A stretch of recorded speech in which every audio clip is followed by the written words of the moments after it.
Merry Christmas, everyone. Welcome to Screams After Midnight. I am Peter, that is Tim. We talk about horror movies, and of course it's the Christmas season, so we are doing Christmas films on the run-up. It's going to be the second of two Christmas movies for 2017, and it's going to be a movie called Don't Open Till Christmas. What's the bet we get a snarky comment saying you shouldn't have put this video up till Christmas? I don't know. I'm predicting the snark. If anyone says that, I'm coming down their chimney and slitting their throats in the night. That went dark quick. That went super dark. Okay, so just trying to think of what Santa would do. Well, what, Silent Night, Deadly Night, maybe? But no, so we're going to talk about Don't Open Till Christmas. It is a film from 1984. We'll start spoiler free, and we'll give you a warning before we go into spoilers somewhere in the middle. So, this is a British film about a serial killer who is targeting anyone who is dressed as Santa Claus.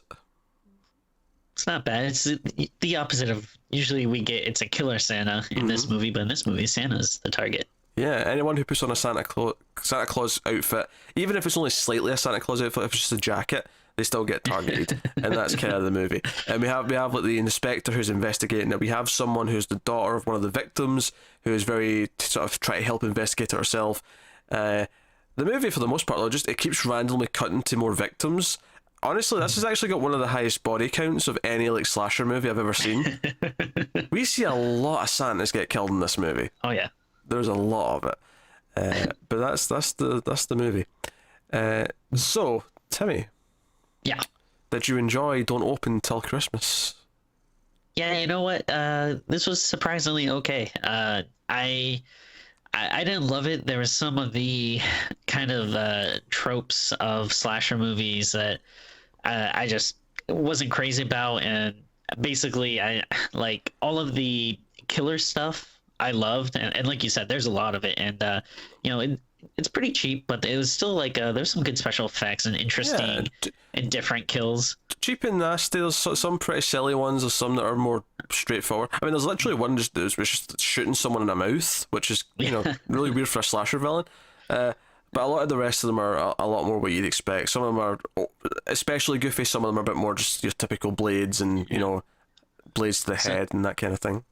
Yeah, so I would say that stuff I love, but then a problem that I have with a lot of slasher movies, like other than kind of the over the top, super crazy, cheesy ones, is just I really didn't care at all about like the main characters.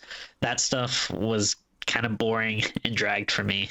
So it's a decent fun movie with a lot of good kills, but the outside of that, it wasn't much for me. I would say it's a bad movie, but I think it's I think this is a fun one if you were with some friends. I think you'd have fun watching this. Mainly because the kills are pretty good. I do think the other bits do drag on a little bit. But that said, though, there is some gems in terms of the characters with the acting and some of the dialogue, which is pretty bad. There's a few laugh out loud moments for me. Not intentional, of course, but they really played that way.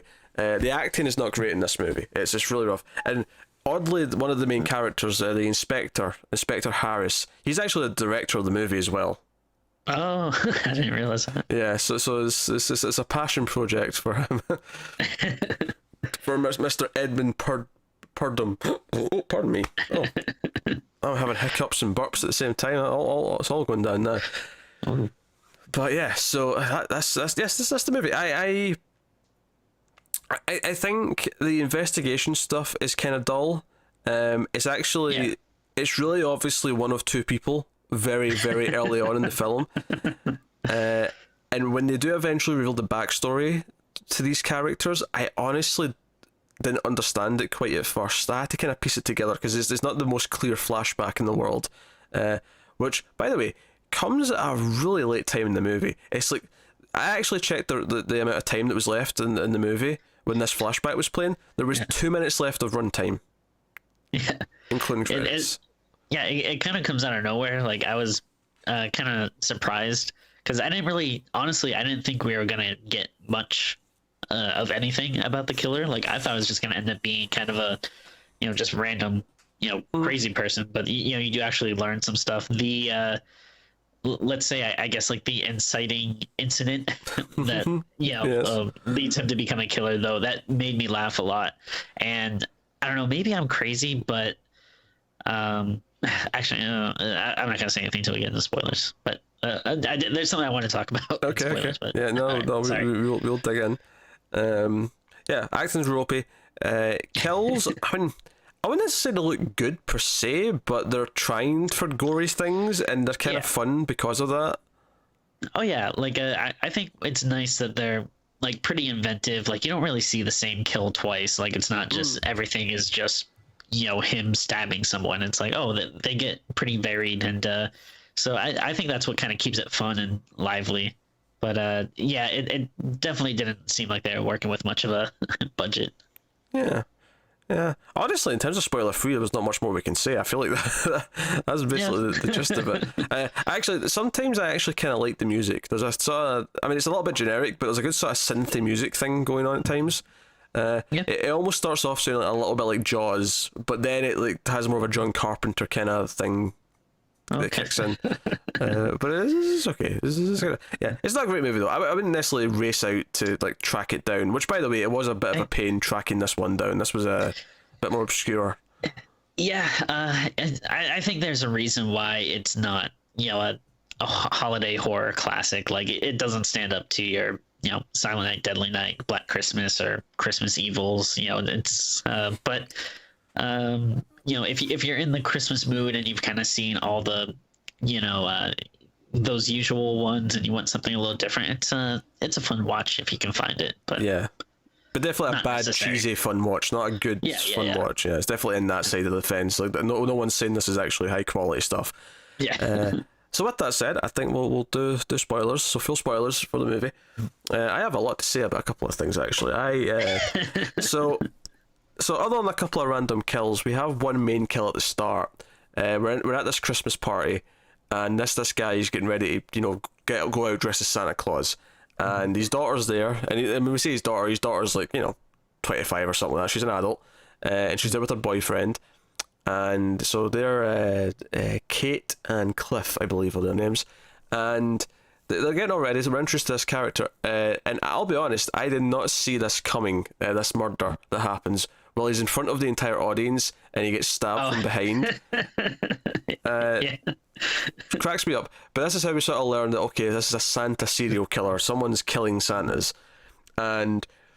So wait, was this the first one, or was the couple in the car the first one? Yeah, he was Santa at first. He had the coat on. He took it off because we were having sex, but he did start off with a with a Santa outfit on. I admit it wasn't as clear as it could have been in that sense, but he did start off dressed as Santa.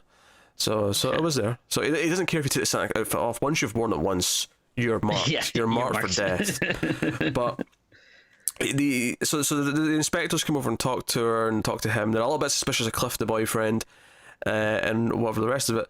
The reason why I'm going down this path is because he's trying to make her feel better. He's like he's a street musician. He goes out and plays his flute on the street, and she like helps by holding his hat so people can give him tips. But he runs into this old friend, and his old friend comes over and he's like. Hey Cliff, he's never met his girlfriend before, so he's like, here's this, Kate, whatever your name is, and back and forth, and they go for a drink, and she doesn't really like him that much, but he's like, you should come by later. Oh yeah, there's going to be these girls, the girl here, yeah, you should come by, bring her even, and basically in this scene. Cliff agrees to have his girlfriend pose for photographs because this guy turns out to be a photographer, and we cut to his apartment studio where he's got this woman topless doing this shoot, and she's kind of this ditzy girl who is just complaining about it being cold, but he's taking these photos of her topless, and so in walks Cliff with Kate, and she's just kind of awkward. It's like, why would you bring me here? This is I don't want to be here while this nude photography is happening, and then. She goes over to talk to the model, and they're just having sort of small talk while the guys are talking, and she mentions, there's another girl coming by later, is that you? Oh, and then Cliff comes over and says, yeah, honey, it's a bad bit of luck. It turns out, the guy's next appointment cancelled on him. He's short of a girl. I mean, you could probably help him out, right? he's trying to get her to do this, and not even just do it. I mean, okay, so she is theoretically getting paid. He mentions she'll get a bit of money for it, but he's trying to con his girlfriend into posing topless. Well, I mean, who hasn't been there? And he even says, "Oh, you can wear a wig; no one will recognize you." And then he also flirts with the other girl in front of her as well. This guy at this point is such a complete shitbag; it is unreal. And then he's confused as to why she's upset and storms out. It's actually maddening. Like this scene was like baffling to me in so many ways. Like, how did you not see this coming? Hey, he's a guy who can tell what is going on in a woman's mind. Yeah. In fact, the final thing that makes her storm out is that the outfit that the model's meant to wear next is a Santa coat, and she's like, "Oh, how could you?" And she storms out. And that's the thing when he finally snaps and gets mad at his friend. He's like, "Oh, how could you? You're being so insensitive. You know, think of her father." And I'm like, you literally just tried to make her pose nude against her will, and now you're defending her honor. What? He's a complicated guy. Well, I mean, what can you say? And then with her gone, he sticks around to help and flirts more with the model, and the model wants to go outside with them and flirts with them, flashes her boobs at him, that kind of thing. Yeah.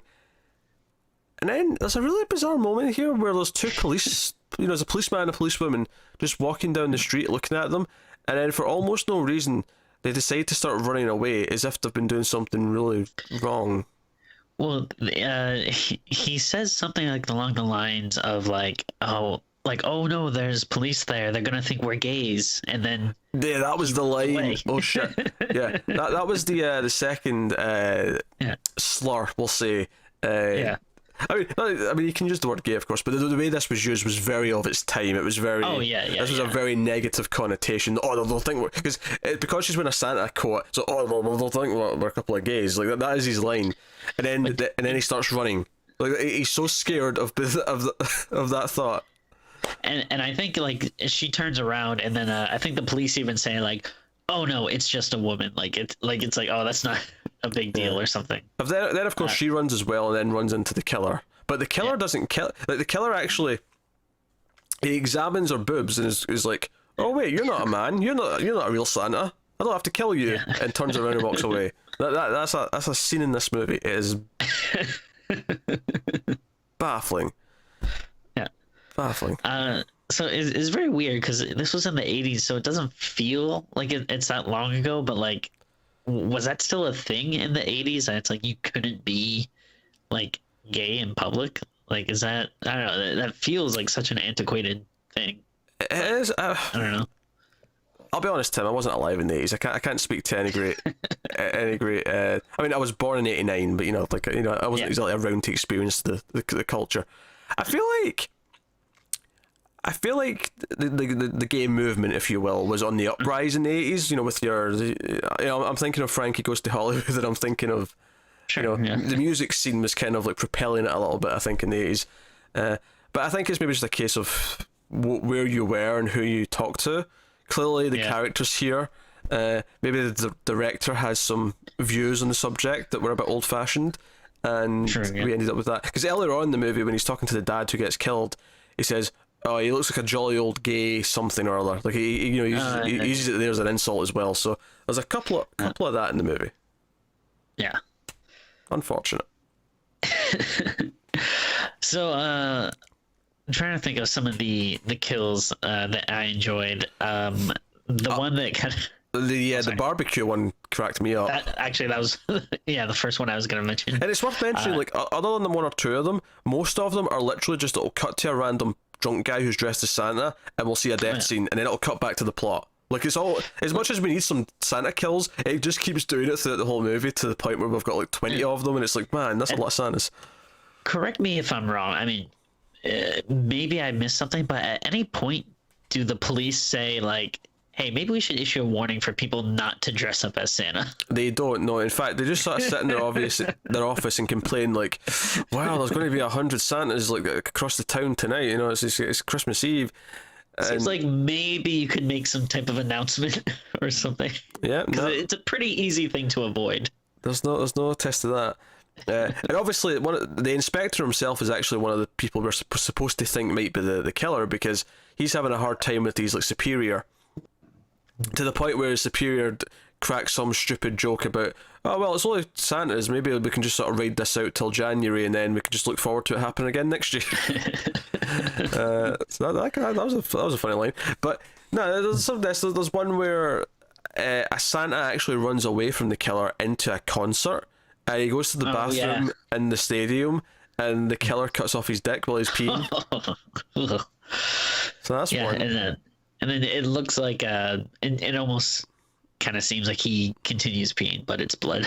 Yeah, and then another one that I liked was, it was just like a sort of hatchet or whatever to the face, but and this may even be a mistake, but something I like about the effect that they used is that when it cuts to the guy's lying on the floor and the axe or whatever's in his head, you can see he's like the bit of like the prop with the fake eye on it that's got blood on it and stuff is actually sliding down the face. And I think it may be a mistake, but it actually looks really cool and creepy. So I'm going to give it to them. Yeah, take it. That's fair. What do you think about the look of the killer? He's basically like he's kind of just wearing like a green jacket and has this like kind of like clear mask on. Yeah, it's a clear baby mask. I thought the mask was okay actually. I mean, it's not super inventive, but I thought it looked creepy enough. Yeah. It's kind of interesting because it's kind of weird in this movie where you have both like the killer who has a specific look and costume, but then the victims also like have specific costumes. It's unique. You can't deny it. I mean, it's actually kind of funny because if it's a baby mask, he's essentially a kid killing a Santa Claus. Yeah, that's interesting. It's an interesting visual, if nothing else. Here's another one I like. So there's actually another character who becomes a prominent character in the movie. There's this we'll like call her a stripper. You know what? I mean, I don't know if these things still exist, but you see them a lot in 70s and 80s movies where they go into a booth and it's like glass, and he's like a one-on-one kind of strip show behind the glass. That's one in particular is like a prison though. It's like a phone you have to pick up to talk to them. Yeah, it's like a prison. Yeah, I don't think I've ever seen it like that. Like I know what you're talking about. I guess would that be like a peep show or something? Yeah, maybe that's specifically what it is. But yeah, I never actually seen them. Like I always thought it was kind of like a thing where you put some money in, something comes up, and like a girl dances or whatever, and then it goes down. But this, it was like you pick up the phone and actually have a conversation with her, and she's kind of like, oh yeah, like whatever you want. Like, I have seen examples, not with a phone specifically, but I've seen this essentially the same thing without the phone, where you can talk to them. One-on-one. It's basically the 70s and 80s version of a cam girl. Oh, okay. That's basically what it is. I mean, now we have the internet, so now we have private ways of doing it. For now. Was that a joke about net neutrality? Maybe. Was that a topical joke? I don't know if it was. But no, so this Santa goes into the peep show, and he sits down in front of her. And do you know what I love about this girl?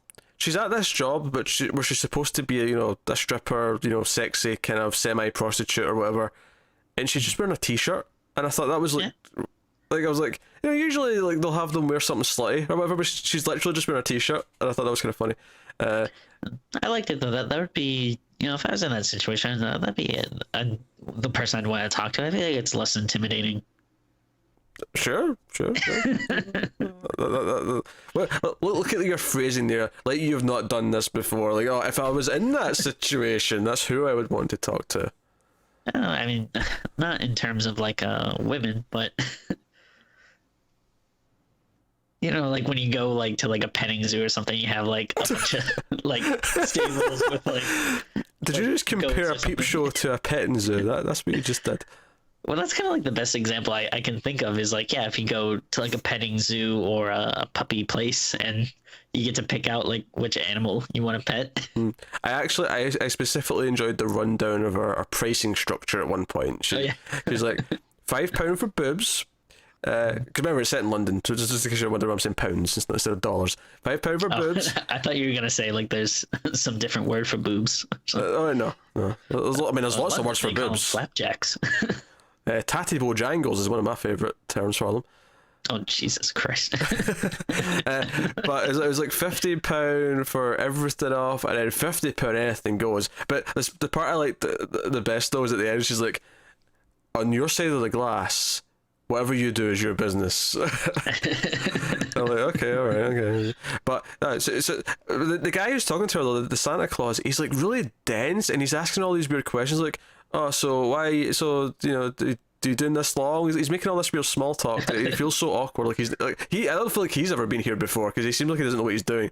And she's cracking jokes about how she's filling in for her mother, and she doesn't usually work here. But no, he gets killed from behind. She gets scared and she runs off. And the police tell her to not go back to work, to like stay at home and we'll put protection on you. But she's determined to keep earning money, so she goes back. Yeah. And literally within minutes, the first person she gets that comes in and tries to like get a show is the killer. And she makes like such a big deal. She's like, oh well, I have no idea what he looks like. I couldn't pick him out except for the eyes. I can recognize the eyes, and then like. But only if he's smiling. Only if he's smiling. That was the last condition. And then like you said, the first person that shows up, like it's just the camera's focused like on his eyes, and it's like, oh jeez. Yeah. In fact, there's a second detective. There's the main inspector. Then there's the other one who's maybe going to take his job if he gets fired. He's investigating throughout the movie. He's the one who talked to the girl earlier. He actually eventually gets killed by the killer. Via an explode. Like, this is the thing, all the kills are all these slasher movie kills, all maybe the gunshot, but it's all blades, it's all cutting things off, or it's putting their heads in something, or strangling them, or whatever. And then this death for the cop, though, it's this elaborate plot where he's rigged explosives to the car, so that when the cop opens the car door, the whole car explodes. I'm like, I feel like I can't think of another slasher movie where the slasher kills someone by setting up an explosion. Wait, you mean the like electricity thing? Oh, you're right, it was electricity, it wasn't an explosion. Yeah. Oh, I'm getting that wrong. This is even worse, this is even funnier. He rigs it. It was like a weird Joker ass like trap. Yeah, it was a weird elaborate trap. Yeah, I'm thinking I was remembering it wrong. I remembered him opening the door and exploding. You're right. There's the like the guy at the end that has like that like Jack in the Box toy. Yeah, there's an explosion at the end, Jerry. That's why I'm mixing it up with. No, you're right. It's this over the top elaborate electrocution joke, and yeah, it's got that cheesy, fake electricity going around his body. It's like super cheesy. But it is weird. It is totally like out of place with everything. It has just been very like up close and personal, like stabbing, typical slasher stuff, and then out of nowhere this weird like trap. Yeah, because obviously the one at the end is the inspector. Because the big twist in the movie, if you want to call it that, is that the inspector and this journalist, this guy who's been claiming to be a journalist called Giles, who is the killer, turn out to be brothers, and he gets a package early on in the movie, and it has a note saying "Don't open till Christmas." And I'm like, "Oh, that's the title of the film." And at the end of the movie, after the killer's dead, hell, even Kate, who was arguably the sort of the main character outside of the detectives, dies. She gets killed in her home, which I was actually kind of surprised they killed her. I was impressed they did that. It went against my expectations. Funnily enough, the girl from the Peep Show, who does get kidnapped and held captive for a while, actually is the only person, the only good character who really survives. Yeah, I was surprised she kind of like holds her own. She kind of becomes the final girl in a weird way, which I did not see coming. So, credit for that. It was like a switcheroo. You think it's going to be Kate, and then she gets killed late on, and then it's her. But everyone's already dead. And we go to the inspector, who at this point has been fired by the upper management. And we see he's having a nightmare. And it's this weird flashback nightmare where he remembers his little brother getting a Swiss Army knife for Christmas, and he gets something as well. But the main thing is that his little brother catches his mother having an affair with someone dressed as Santa Claus, which really made me laugh, because I feel like half the Christmas horror movies we watch, the justification for the killer is that he caught something bad happening to their parents with a Santa Claus. This is what I was gonna bring up like earlier in the show, but yeah, like why is this always the origin? Like, why does it always have to have something to do with like a kid they see? Yeah, their parents either have an affair or just the mom just sleeping with the dad when he's dressed up as Santa Claus. Like, why is that so traumatic? Yeah, I mean, at least Silent Night, Deadly Night, there was actual like a Santa Claus killed his parents, so that was a full-on Batman-esque kind of thing. Yeah. But it's not even the only like as even one that I've seen that we didn't do for the show. We may do at some point. I think Silent Night, Bloody Night also has like the whole origin of that is that the kid sees their dad dressed as Santa Claus making out with their mum, and it messes them up. I wonder if I saw that as well. Doesn't something similar happen in Christmas Evil? Am I crazy? No, there's something similar. There's definitely something similar with flashbacks. It's so weird that like, why is that a thing? That's it. I'll give this movie credit. The whole idea that he's killing Santa Clauses is different from him dressing up as Santa Claus and killing people. Yeah, I like that. It's actually a shame that it's not better done, because I think that is a really interesting premise, and again, just not something we're so used to the idea of the killer Santa Claus that's been done, a million times before. But yeah, the idea of someone specifically going after Santa Claus, and especially in a slasher movie where it's like, oh, he's not really after girls, unfortunately they kind of end up mixed up in it a little bit. But I like the idea of a killer the only girls going after dudes. Yeah, the only girls that he kills or tries to kill are the ones who are witnesses and can finger would be the wrong word to use when we're talking about girls who do peep shows, but the ones who can sort of turn them in. That's the only ones he actually kills, because he actually doesn't kill the model earlier on. He actually makes a point of not. What I thought was weird, actually, we see her again in another scene when they come to talk to her as if she's going to be a main character. Like she's going to keep coming back, but she doesn't. We see her once again in her bedroom when the cops come and talk to her, and that's it. We never see her again. Yeah, so that was a bit odd.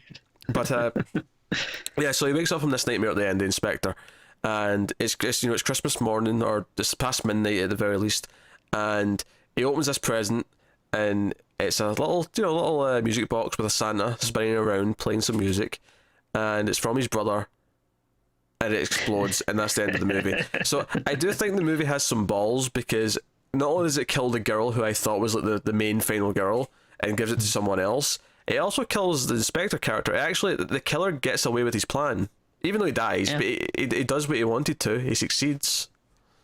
Yeah, I feel like this movie is a case of I like the ideas and the initiative for some of the stuff they do, but it just doesn't really like fully work out. It's a shame, because it could be really cool. I think if you like sort of cheesy bad horror movies, I think it's worth watching, because the kills are fun for the most part. Some of the acting is like laughably entertaining bad. Not as often as you'd like, but there is entertaining dialogue here, and some absurd situations. It's just unfortunate that it does fall into the bad category, where it's not an actual good movie. But there is some stuff worth seeing it for if you're into this kind of thing, I think. Yeah, definitely. I wouldn't throw it completely under the bus. No, not at all. So, no. Was there any other scenes or kills that you wanted to get to? What about the Santa who is riding the bike, and then he leaves his bike, and then the gang starts riding his bike? Oh, like the kind of like the group of punks or whatever. These stereotypical 80s punks. Those were good. It feels like there was a lot more, but I don't know. It feels like we covered most of them. We covered the memorable ones, I think. All the ones that really stick out in your head, we covered. Did we talk about the guy that ran into like I guess it was like kind of like a museum or something? It had like all those like. Oh, we did. Yeah, that's a really long and extended kind of trippy sequence where one of the Santas runs into like a museum, and there's a lot of like monstrous torture devices and stuff. Yeah. I mean that kill's pretty simple. I think at the end of it, it's just a normal sort of stabbing or whatever. But the build up to it's very unique. It's a lot more nightmarish than a lot of the other ones. Yeah. So it was trying different things. I'll give it that. Yeah, a lot of good effort in this movie that just didn't really pan out, and just maybe if they had a little bit of a better budget, maybe a little more experienced actors and directors or something, it probably could have been a cool horror classic, but I don't know. As it is, it's just kind of an interesting and funny failure, I guess. I don't know, this is okay. I guess we'll rate the movie, Timmy, if you want to do that. This is yeah, this is one of the more tough ones because I kind of keep thinking of scores and I keep going, is that too high or is that too low? I'm not sure. I think okay, yeah, I agree that it's kind of a bad movie, but it is still entertaining and still does have some good stuff. So like, I can't go too low, but I don't want to go too high. So I think I'm gonna give it 4.5. I was kind of flirting with a 5, but I think maybe just the fact that it was a little boring and draggy and in parts for me kind of just knocked it down a point or two. I think I will go with a 5 out of 10 for this. Yeah. That's fair. Which, it is bad. It's objectively bad, but I had enough fun watching it. Like I had enough fun with the badness and the kills and the cheesiness that certainly I got into it. I was into it a lot more than I was expecting to be. Yeah. So if you need something a bit more obscure to add to your Christmas horror movie viewing list. I think what kind of what makes me happy that we watched it is because there is I feel like there's kind of like two tiers of like holiday horror movies. Like you have the classics, like again, like Black Christmas and Silent Night, Deadly Night. Despite it being like cheesy and stuff, those are these big recognizable holiday horror movies that are like really fun to watch. And like same with like Krampus, Christmas Evil, whatever. And then but then I feel like there aren't a lot of like Christmas horror movies that are kind of in the middle. Like I feel like they're either really fun like that or they're really bad. Yeah, like straight to video, like some like WWE produced like wrestler versus Krampus movie or something. I think there was something like that. I don't know, but and I don't think there's a lot like these that are kind of like just nice in the middle. So I think that's interesting. Yeah, that's nice. It's always nice to have more of them. So that is Don't Open Till Christmas. So by all means, check it out. That is a wrap up of this episode, of course. But you can. You can do some things, of course. If you want to support us on Patreon, do some things. Yeah, if you want to support us on Patreon, over at patreon.com/mailfuzztv. Of course, at the $5 tier, you get access to voting on the monthly voting episode. So that's up. You also get access to submit movies to the Crypt. The Crypt is a sort of to-do list of sorts that are submitted by our patrons. The list itself is public. There'll be a link to that in the description if you want to check that out and see all the movies that are there. So sometimes we'll do one of those every so often, or maybe put them in the votes for the patrons and whatnot. You know what's great is if you donate to the Patreon, it's like you're giving a present, to us because we're getting your money, but you're also giving a present to yourself because you get all these, nice little treats that you can, stave off the inevitable depression that will follow the holidays. Yeah. Yes, it's Christmas, I suppose. Yeah, be generous, I guess. But in all seriousness, we always appreciate you watching and listening and supporting it. If you're not supporting in that way, support us by liking, subscribing, commenting, all that usual stuff. All of it helps. But that is us. So get us on Twitter's at mailed_fuzz for channel updates if you want to. But yeah, so that brings an end to some silly high numbered episode of the show. Tim, I'm toying with the idea of switching to like seasons for numbering. So the first episode of 2018 would be 2018 episode 1. Yeah, I don't know. I hate it. All right, okay. That is Screws After Midnight. Thank you once again for watching or listening. We love you loads. Keep watching scary movies. Merry Christmas. Watch out for Santa. You filthy animals. He may not be as friendly as you think. He may be coming to kill you. I guess what I'm saying is, you better watch out. We'll see you for the next movie later this week. Thanks, guys. Oh, I get it. Bye-bye.